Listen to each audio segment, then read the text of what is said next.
Listen up, because this one is gonna hit different. Carl Jung's The Red Book, or Liber Novus, the quote, new book. That ain't some dusty psychology textbook you skim for a class. This thing is a goddamn soul expedition.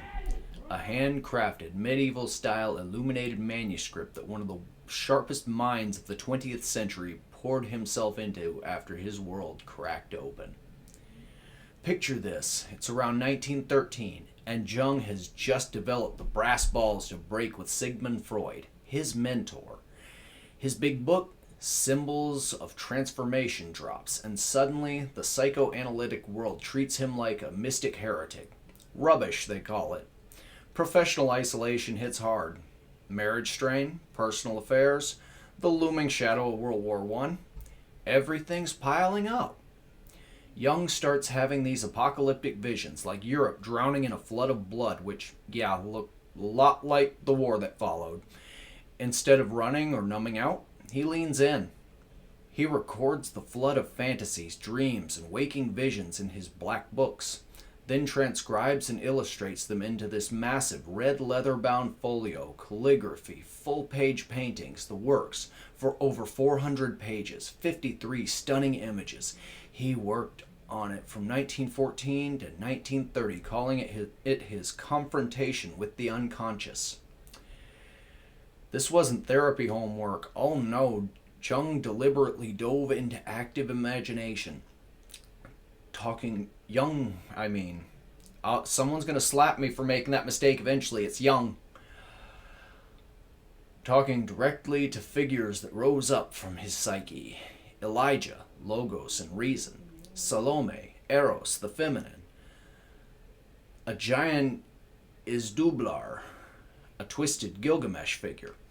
The dead, demons, gods. He wrestled with his shadow, the anima, the spirit of the depth versus the spirit of the times.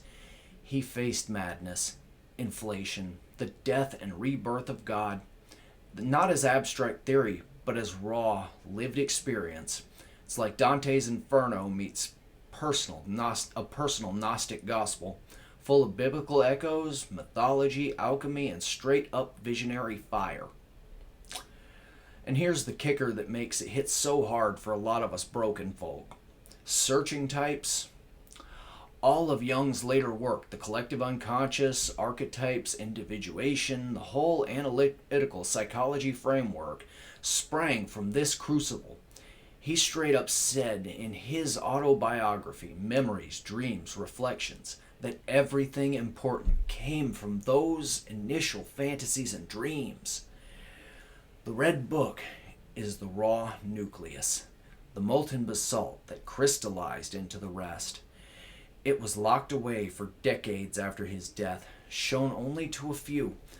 Only it finally dropped in 2009 thanks to editor Sonu Shamadasani, a book that influenced 20th century thought without even being published for most of that time. Just chew on that for a second. Why does this matter to regular humans like you and me?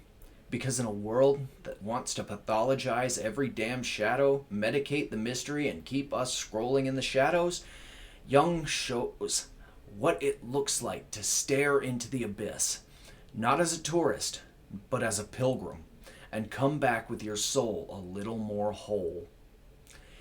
It's not easy reading, quite far from it. It's dense, strange, beautiful, and disturbing. You'll meet parts of yourself you didn't know were there. It demands you engage your own unconscious, not just us consume someone else's map. For me, and I know plenty of others who have been through the ringer, it's been a lifeline, a reminder that the darkness isn't something to fear or fix. It's where the gold is, where integration happens, where you stop running from the voices and start listening. It ain't a self-help quick fix, quite far from it. It's a cathedral for your inner life, built page by painstaking page. Jung himself advised something like, put these visions in a beautiful book, make it your church, your silent place of renewal Otherwise, they own you. If you're feeling lost, fragmented, or just sensing there's more to this psyche thing than pills and positivity slogans, get into the Red Book. It's expensive as hell in the first facsimile edition, yeah, worth hunting a good translation or summaries if you gotta start there. But the real value is what it sparks in you. Jung didn't write to beat it to be a guru. He did it to find his soul and map the way for others doing the same. We're all carrying unconscious floods these days. The Red Book says dive in, confront, integrate, live this life. Your soul is waiting. Don't let the noise of the world drown it out. Go find it. Let it mess you up in the best way possible.